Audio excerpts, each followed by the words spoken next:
Nestled within the entanglement of bayous, rivers, and canals, which makes up Louisiana's coastal wetlands, are duck camps, scattered throughout the marsh like feathers floating on a freshly roosted duck pond.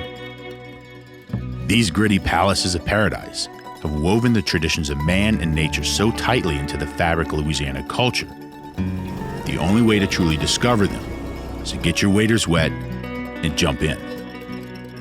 From the Mississippi Delta in Venice to the Cajun prairies of the Southwest, me and the Duck Camp Dinners crew will be hunting and eating it all.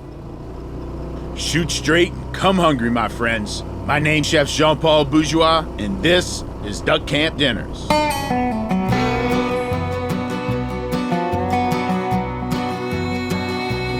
in the morning, red eyes are swarming.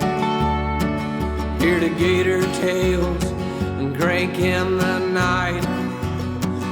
And we would chase him down in the basin. Much more than just a few birds up in the sky. My father showed me what is that showed him, a place where memories never seem to die.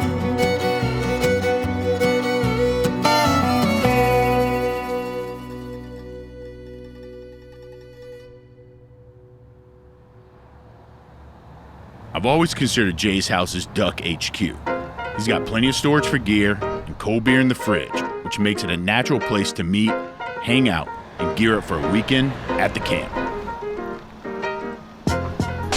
What's going on, dude? What's up? Y'all doing good? Yeah, doing real good.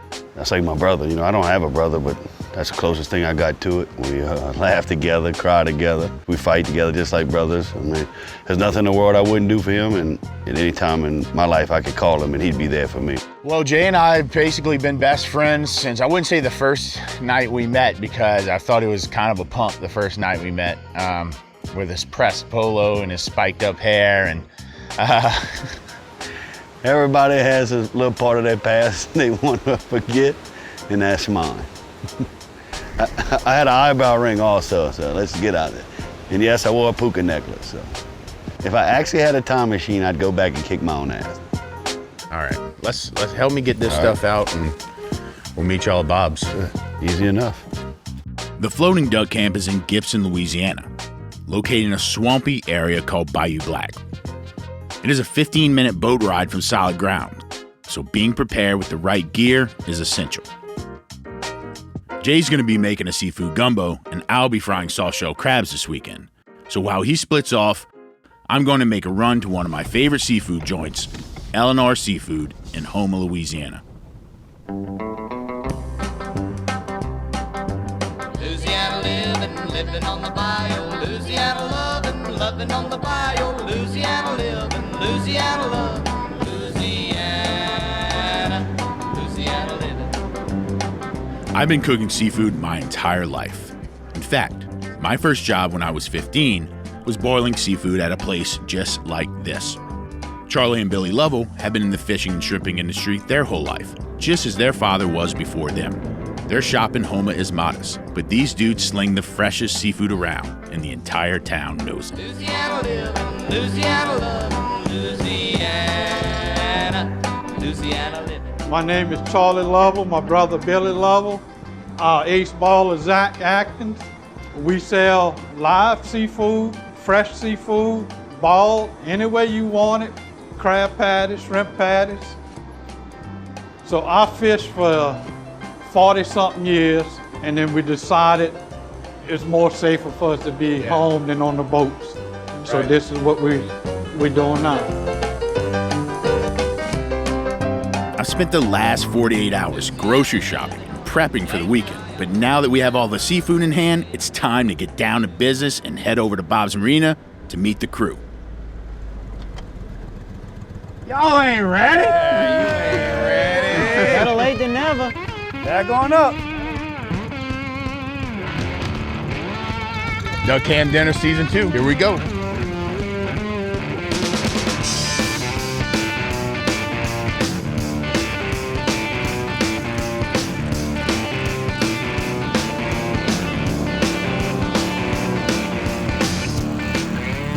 We all grew up going to camps like this, but something special happens when we go to this duck camp.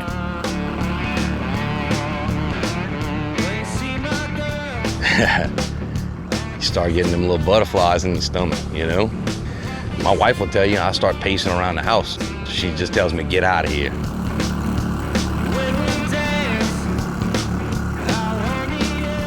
Even though we do it much more than most people, you get that same feeling every time.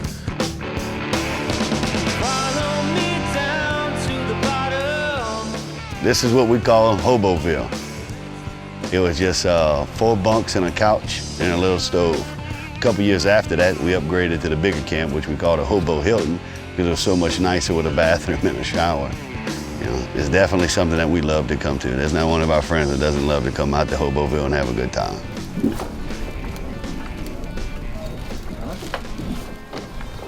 You know what time it is, right? Well, now we can get a beer. Woo, woo. Thirsty. That where you want to leave the?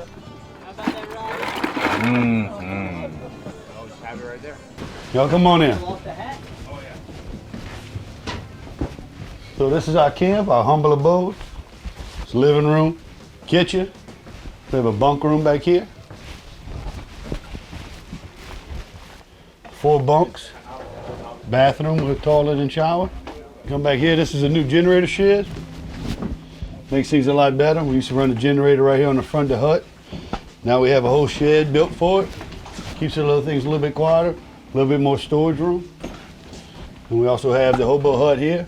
It's another bunkhouse that we sleep in. So since last year we added this LED lighting, goes all the way around the camp. Gives it a little bit brighter shine. Y'all be able to see the night, seeing the boats in the morning when we're getting up early, when we're stumbling and fumbling, you know. There y'all got the grand tour of the place. Welcome to our duck camp. About to get things started. We just arrived, first night, Friday night. About to get turned.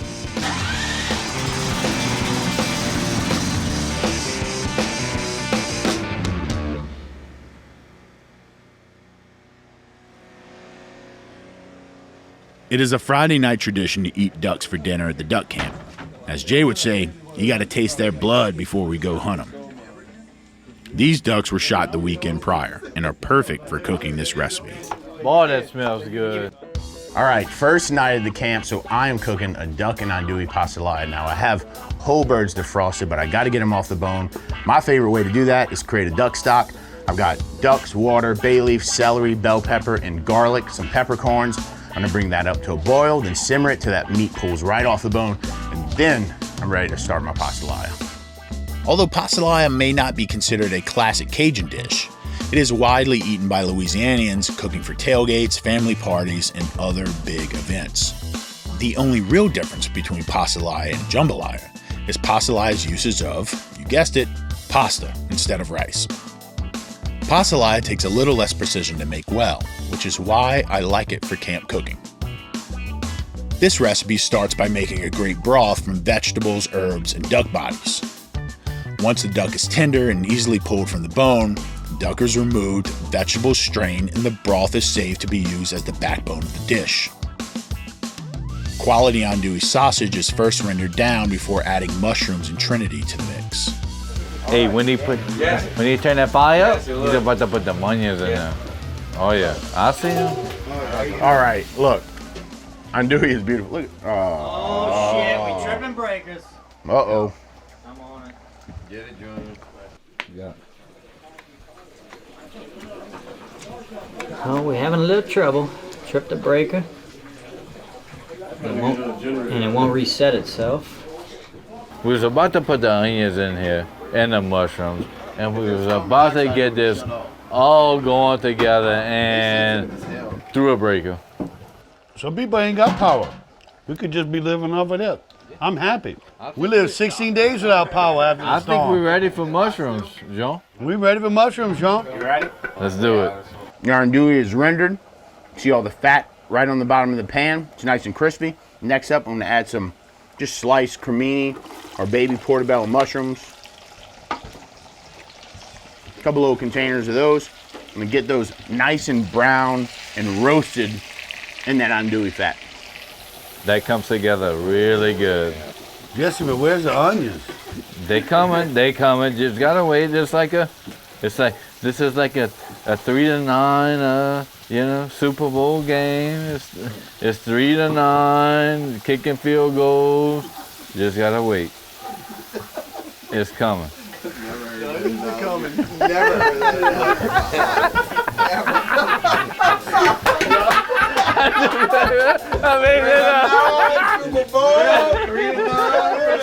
onions are coming.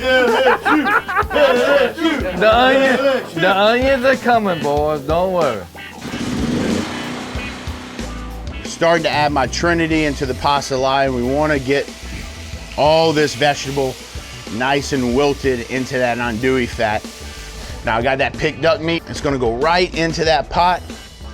And then I got that duck stock that I've been reducing and strained, pulling all that fond and color from the bottom of that cast iron pot. And now it's ready for our pasta. And all the starches that are in that pasta, as it cooks, are gonna release back into that sauce and also thicken that gravy. And that's what's really gonna bring our pasta line together.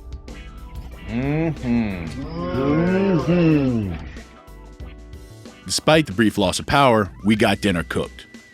All there is to do now is eat and listen to the peanut gallery on how they could have made it better. Our pastelaya is looking perfect. The noodles are done. Everything's come together. I'm gonna finish it with a big handful of green onions. And this is ready to go. And you can see how that pastelaya has just come together with all that andouille sausage, that duck meat, and nice soft cooked pasta. We don't know what the duck hunt is gonna be like tomorrow, but we know we're gonna eat good tonight. Give me a plate.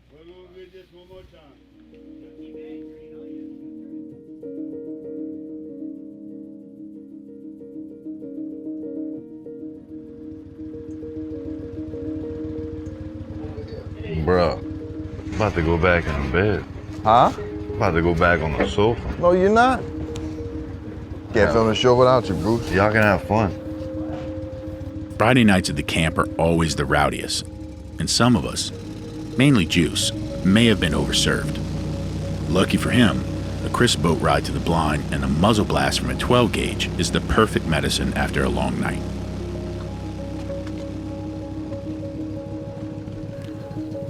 On this lease, we are competing with rafts of ringneck and poodoo that number in the thousands. To mimic that natural concentration of waterfowl, we typically hunt over 10 to 15 dozen decoys.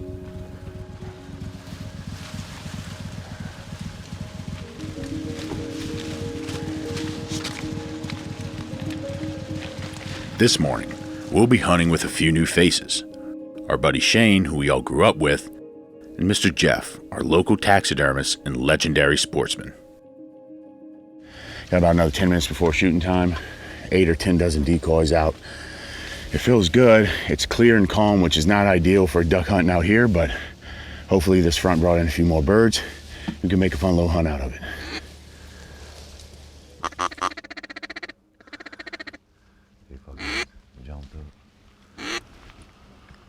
Oh, God. Definitely ringnecks. Mm-hmm. It's a slow start to the morning for our blind. There are plenty of ringnecks in the stratosphere, but nothing we can pull the trigger on. They know where they want to go, and they all seem to want to be on top of Sean, Shane, and Jesse. Here they come. Look right on the front.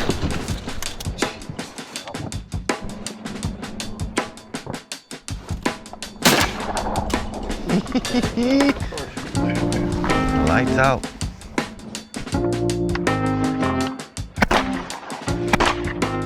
He's doing good. Jesse.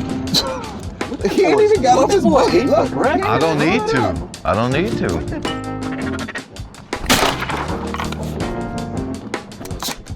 Well, Sean, I guess we're gonna take the rest of the morning off. I'll unload my gun, Jesse. Juice, you got the rest of the morning taken care of? Y'all just wanted me to come. Now y'all want me to shoot?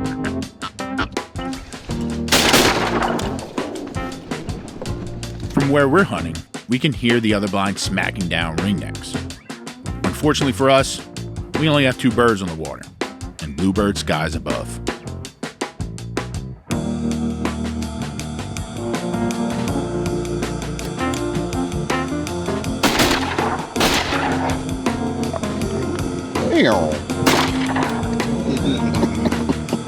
Tell me you was recording that one, T. What is that? Poodle.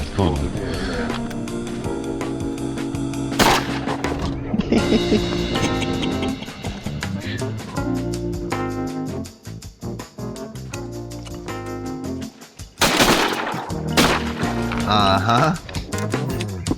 That's what's up. Go back, take us a nap. Sean and them have 15. You got 15 ducks already? Across. That's pretty cool to be just that distance apart, and it's that much difference in species, like you said. Yeah. Oh, it's like half a mile maybe. I'm about to throw up.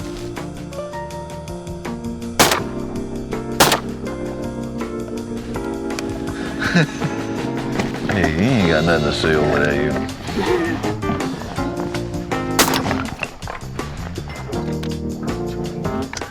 He wasn't banded.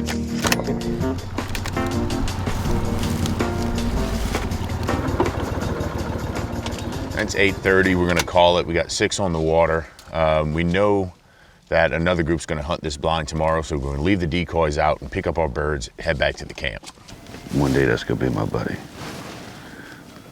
Steve, not Sean. Handsome devil him.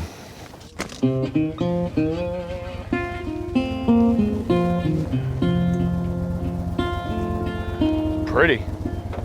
Pretty hen. Pretty hen. Down near the river bend. Getting away from reality, you know, stepping outside of your old life and just getting to come hang out with some of your best friends, your family. Being able to come do what we love, hunt, fish. Down near the river. That's truly why I love coming out here, you know, it's a special piece of heaven. Down where the Mississippi. To be able to come out here and not have to worry about anything. All you gotta worry about is what we're gonna cook or how many beers Jay's gonna drink. It's effortless to be out here. It's paradise. No other way to say it.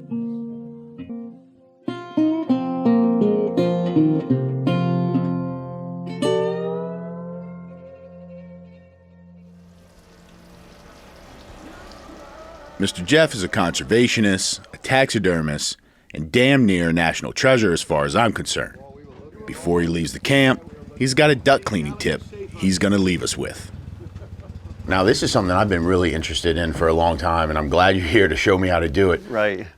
When you have a great looking duck, but you still want to keep the meat, what's the process of skinning that duck for your taxidermist if you want to get that done and still keeping the meat? And I'm going to show you that real quick. But let me show you real quick how to pick out the best bird. We got 3 nice hen blue wings, and we want to add one of these blue wings to your mount. That's right. what we want to do. Yep. So the first thing you do is you look at the birds, and here's one just to start off with. You know, his primaries, he's shot, you know, got very young tail feathers. You know, he's just not the right duck. And then you come along to these two, and they're much prettier, got their tails. See how pretty the primaries are here, not shot up. They look good. This is a good mature duck. Got all his tail. This is the one we want to put on your mount. Okay. So let's show you. I'm going to show you how to do it very quickly. And you know, a lot of people don't realize, you know, you pull him up like this, and you got to open him somewhere. Well, right down the breast right here, there is an area no feathers grow. It's about a 1/4 inch wide, all the way down the chest. Right along that breastbone. You give a little water, and that helps keeps the feathers separated. And look how it's going to open up like this. Come right on down. And was that a little membrane right there? And we're going to cut right there. That's all I need to do. I can go ahead and breast him out. Fillet right along. Now, is there a way to get the leg and thigh out of there if you want to get the whole? I'll go ahead and do that too. Yep. Instead of ripping it out, there's our meat right there. Put it in here. Now I'll go ahead and show you the other way to take it all the way out. Okay. So here, Here's the leg. Yep. I'm going to take, and I'm putting a little pressure right through the joint. See it right there? Yep. And I'm going to kind of push down a little bit, and I'm going to cut right through, right behind those two bones. Now I'm going to flip them over, fold them over like this, and then find that little joint. And you're just using that pressure. To pull it back. Yep. Now here I'm into the wing, and you find the joint. Same thing. Find the joint. Yep. Pop right through. And right through the. And then here's our meat, and then just flip him over. And there is our, Wow. there is Look our at that. mountable bird. It's a nicer clean duck than I do. Just just without a taxidermy. Right. Junior, you're up. You're the guy who's going to be doing this from now on. Not happening. It was an incredible last couple days here at the camp with Mr. Jeff. I can't thank you enough, man, for sharing all that wisdom with us. Awesome, Tom. Thank you very much for having me. It was awesome. Right now, we got to bring Mr. Jeff back to Bayou Marina, pick up our friend Michael Collins, and we're going to head back to the camp and get cooking.